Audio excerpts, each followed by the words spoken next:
This came from an antique store, a wooden box filled with old electrical components and a long glass tube. The tag attached to it read, "Your guess is as good as mine," offering no real clues. Even the seller had no idea what it was. Fairly heavy, the box measured about 16 inches long and 8 inches wide. The most striking feature was the long glass tube, almost like a wand extending from the box. It looked delicate but seemed to play a crucial role in whatever this device was meant for. A brass-colored label was affixed to the side, but years of wear and scratches had erased any identifying marks. It could be an old scientific instrument, a piece of vintage medical equipment, or maybe even an early electrical experiment. Any ideas on what it might be? This is a violet ray device, an old electrical quack medical tool. Once popular in the early 20th century, it was marketed as a cure-all for various ailments, from skin conditions to more serious internal issues. The device uses high-frequency electrical currents, producing a violet-colored glow, which was believed to have healing properties. Despite its widespread use at the time, there was no scientific evidence to support its effectiveness, and today it's regarded as a relic of questionable medical practices. The violet ray device serves as a reminder of how far medical technology has come and how important it is to rely on evidence-based treatments. This was found in an old box in an office. Made of brass, it has a small tank that appears to hold liquid, though there are no markings or labels to indicate its purpose. Its design suggests it had a specific function, but it's unclear what that might be or why it was kept in the office. Any ideas on what this might be? This is a kerosene blowtorch. The pump is used to pressurize the holding chamber and force the oil out in a fine mist. The nozzle needs heat before it'll ignite and burn. Some burning newspaper is fine. If you want to know how to get it working, here's how. First, you must check the leather washers in the seals and the pump. Make sure you can pump up pressure and hold it with no leaks. It probably will need a few drops of oil on the pump washer before it will build pressure. And you need a pricker, a thin bit of wire on a metal stick, to clear the tiny hole in the jet. Then you fill it with kerosene. You need to be outside, well away from anything flammable. Next, you heat the vaporizer tubes at the front. Then you pump up pressure, causing the kerosene to enter the vaporizer.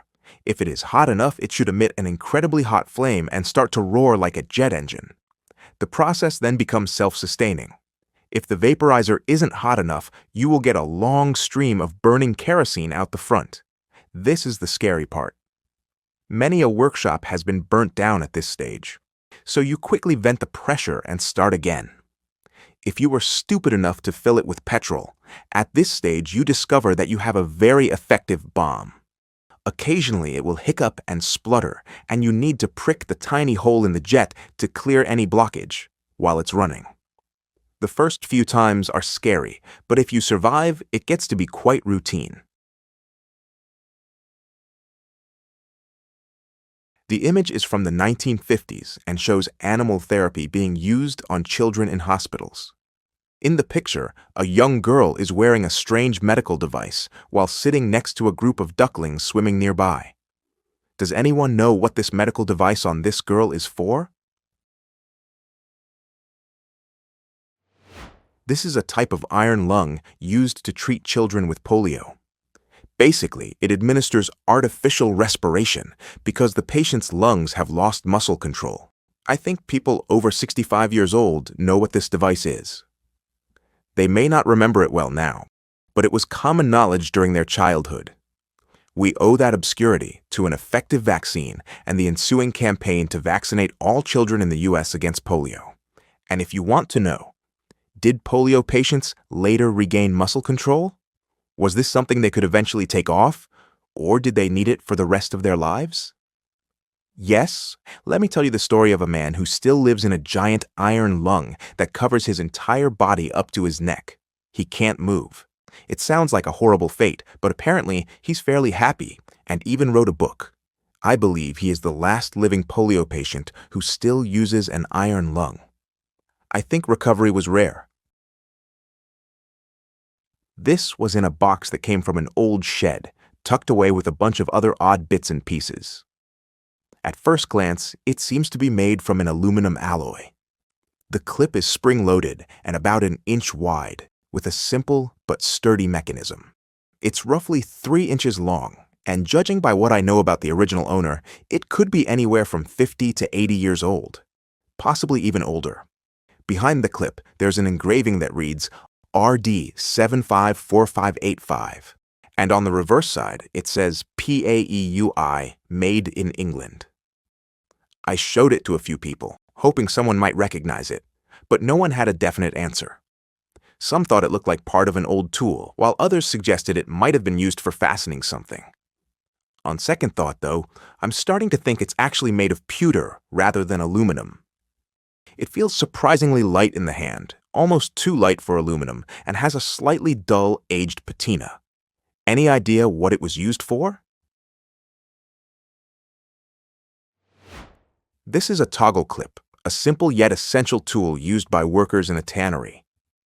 They use these hooks to hang hides on frames during the drying process, ensuring that the leather remains stretched and dries evenly, preparing it for the next stages. While the clip may seem small, it plays a crucial role in producing high-quality leather. However, tanning is not without its dangers. The process involves using hazardous chemicals such as acids, alkalis, and heavy metals, which can pose serious risks to workers' health if proper precautions aren't taken. Exposure to these chemicals can cause skin irritation, respiratory issues, and long-term health problems. Additionally, if the waste from tanning is not properly managed, it can lead to environmental pollution, affecting water and soil quality. This metal and spring-loaded device was found in a home built in 1950 in the U.S. One of the household owners worked for a newspaper, which might offer a clue to its purpose. The device has springs, hinges, and a handle on the moving piece. It's fairly heavy, weighing around 15 to 20 IBS, and measures approximately 12 by 5 inches around the perimeter. So far, opinions on what it might be have varied. Some have suggested it could be an animal trap, while others think it might be a bookbinding press. Given the connection to the newspaper industry, could it be related to printing or paper processing? Any ideas on what this could be?